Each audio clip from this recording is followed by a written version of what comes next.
According to ancient manuscripts, visions, and heavenly messages, the reign of the last pontiff would not just mark the end of an era, but the prelude to events that would forever alter the destiny of humanity.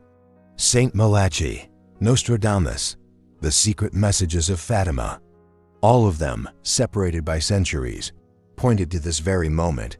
But is this merely coincidence? Or are we, unknowingly, living through exactly what was foretold hundreds of years ago? Let's piece together every fragment of this enigma. Let's cross-reference the prophecies, the signs, and the hidden truths that many don't want you to know.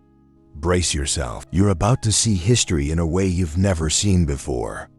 Saint Malachy, imagine a simple man of deep faith walking the ancient halls of the church nearly 900 years ago. His name? Malachy, Archbishop of Armagh, a small region in Ireland. During a pilgrimage to Rome, historical accounts say Malachy received a vision, a staggering sequence of images, symbols, and names representing every future pope from his time until the end of days. This vision was forgotten for centuries, kept as a dark secret within the silent walls of the Vatican, until it was published in 1595 in the book Lignum Vitae by Arnold de Wien. Now, pay close attention. The prophecy describes 112 popes.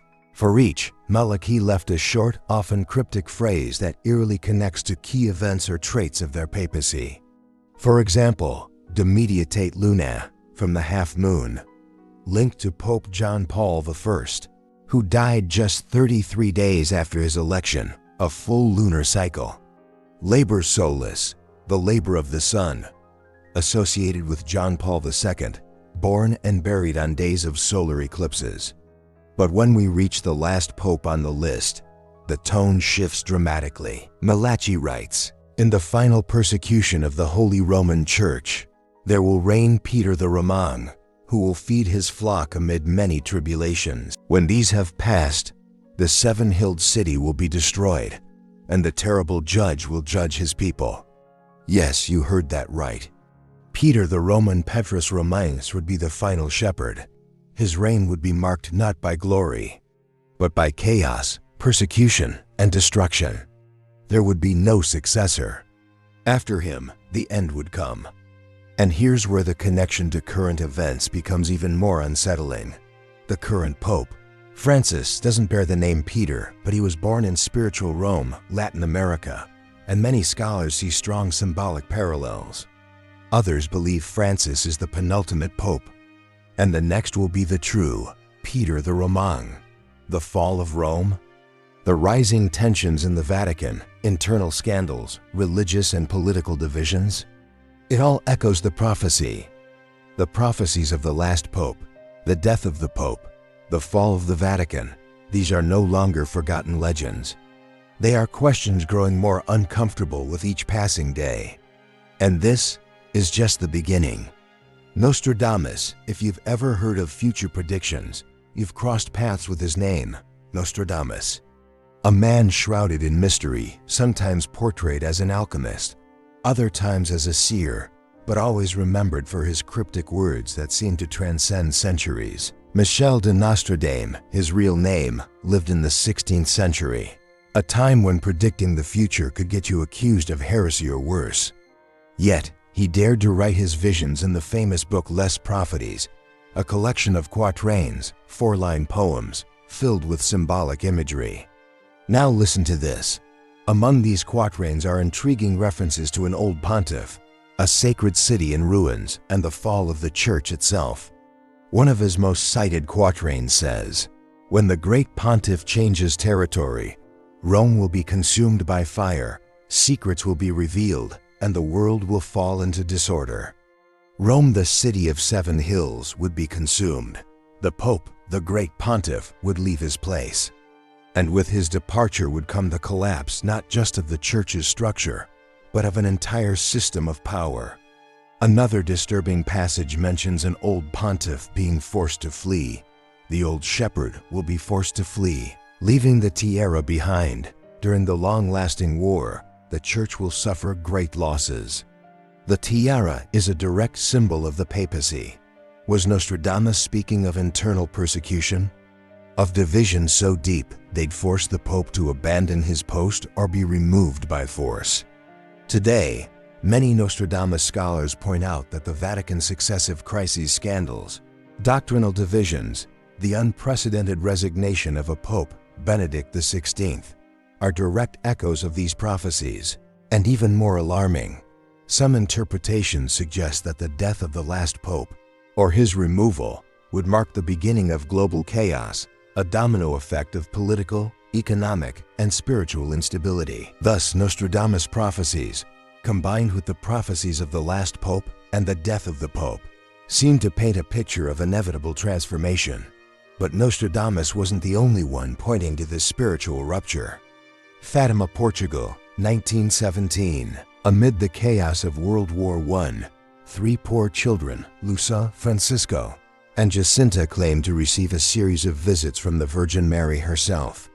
These apparitions, now known as the Fatima apparitions, brought warnings for the entire world. 3 secrets were revealed, but it's the third secret that still provokes fear, controversy, and deep mystery. Here's where things get delicate. For decades, the Vatican kept the third secret hidden, fueling suspense. It wasn't until the year 2000 that an official version was released. In it, there's a terrifying vision. A bishop dressed in white, whom everyone believed to be the Holy Father, walked among the bodies of the dead, through ruins of destroyed cities. He prayed for all the dead he encountered, but upon reaching the top of a hill, before a large, rough-hewn cross, he was killed by a group of soldiers. This vision isn't just symbolic. It speaks of a pope attacked amid the collapse of civilization. Many linked this prophecy to the 1981 assassination attempt on John Paul II. The Vatican itself endorsed this interpretation, but not everyone believed it. Many scholars and theologians argue that parts were left unrevealed, particularly references to a great apostasy within the Church and a spiritual collapse from within. This raises serious questions. Is the third secret still unfolding? Is the bishop in white a sign of the last Pope's death and the Vatican's internal destruction?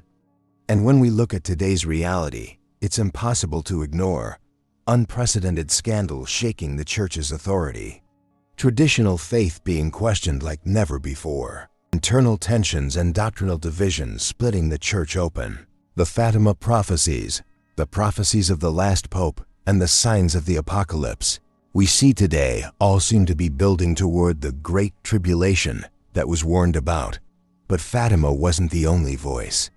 Baba Vanga imagined living in complete physical darkness, yet seeing the future with a clarity that would unsettle even the most skeptical. That was Baba Vanga, the blind woman from Bulgaria, dubbed the Nostradamus of the Balkans, who left behind a series of predictions as shocking as they were disturbing. Vanga lost her sight as a child after being struck by a tornado, but it was then, according to accounts, that her supernatural abilities awakened. From her simple home in Petric, she received political leaders, scientists, military officials, and even secret agents, all seeking her visions. Among her many prophecies, one stands out for our topic today: global spiritual collapse. Baba Vanga predicted that the early 21st century would see the failure of major religious structures. She spoke of a mass loss of faith, a radical shift in human beliefs, and a deep weakening of traditional spiritual authority. In her words, loosely translated, churches will stand empty. Faith will be replaced by fear.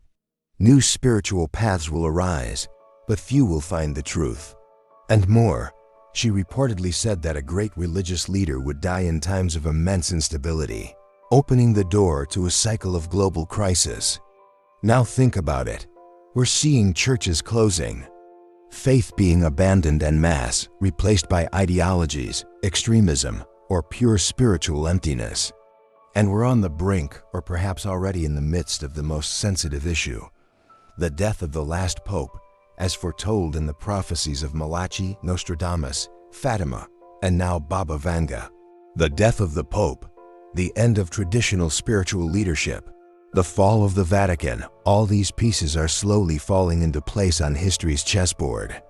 And while many focus only on wars and politics, few realize that the most decisive battle isn't material. It's the battle for the soul of humanity. The Apocalypse, if there's one book that has intrigued kings, scholars, and commoners alike across centuries, it's the Book of Revelation, written in solitude on the Isle of Patmos during brutal Christian persecutions. Revelation isn't just a record of visions, it's a hidden map of the great events that would shape the world's destiny.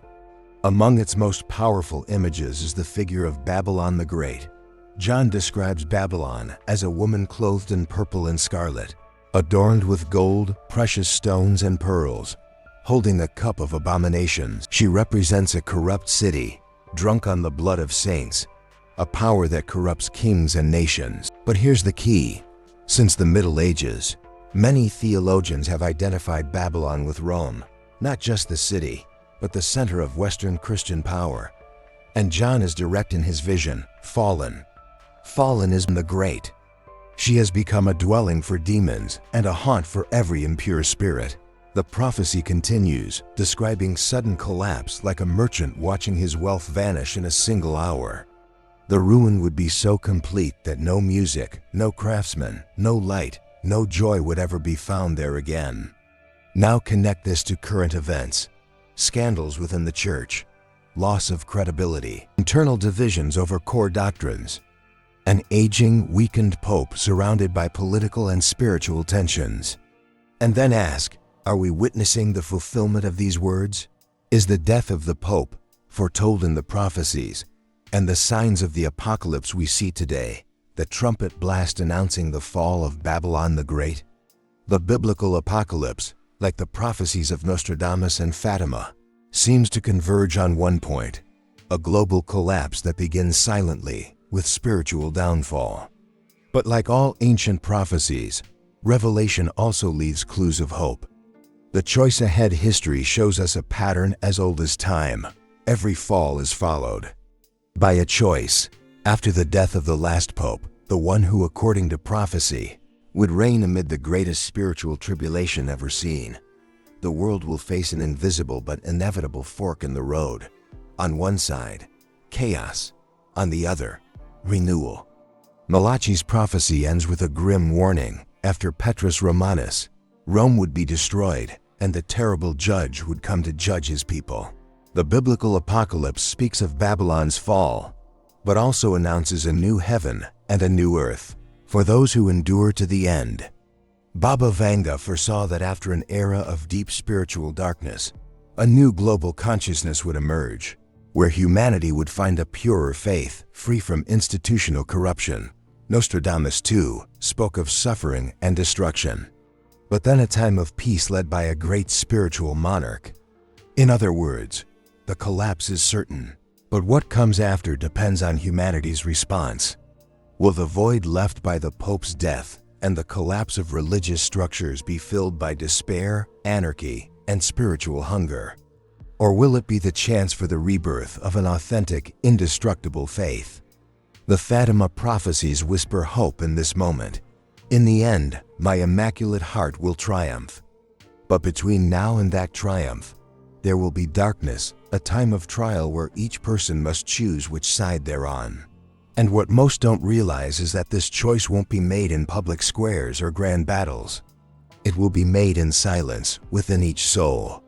The time to prepare is now. In times of calm, few think to plant deep roots, but in times of storm, only those with invisible, unshakable foundations will remain standing.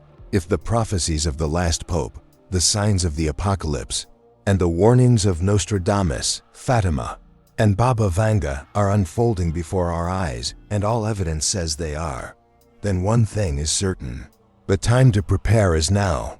But what kind of preparation is this?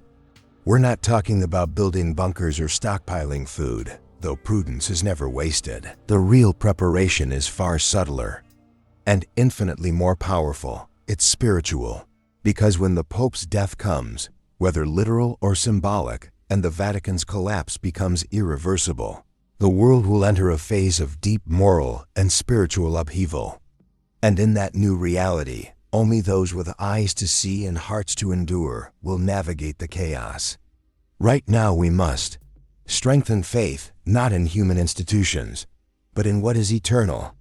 We learn how to hear truth amid the noise of confusion. Be ready to recognize the signs when they appear without fear, but with discernment. The great decision approaching is silent but fierce. Will you let yourself be swept away by the tide of despair and lies? Or will you build within yourself the unshakable fortress of those who await true renewal? The modern world teaches us to chase what glitters, but what's coming will demand we run toward what endures. The era of spiritual scarcity Baba Vanga predicted, the ruin of Babylon the Great, the moral collapse foreseen by Nostradamus all point to the same truth. Survival won't belong to those with the most power, money, or influence, but to those with the deepest roots in the unseen. And for those who choose to plant those roots now, the storm ahead won't be an end. It will be a beginning. The final question, as we connect every piece of this puzzle, the prophecies of the last pope, the signs of the apocalypse, the visions of Nostradamus, Fatima, Baba Vanga, one inevitable question lingers in the air. Like a scent of mystery we can't ignore.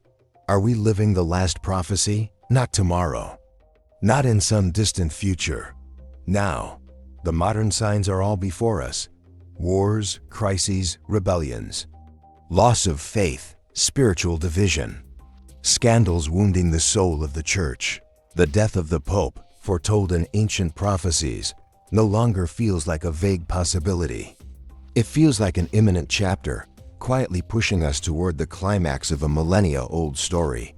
And if it's true, if the Vatican's fall has already begun, if Babylon the Great is already crumbling, brick by brick, without us noticing, maybe that's why so many instinctively feel something has shifted in the air, something irreversible, something demanding an urgent decision.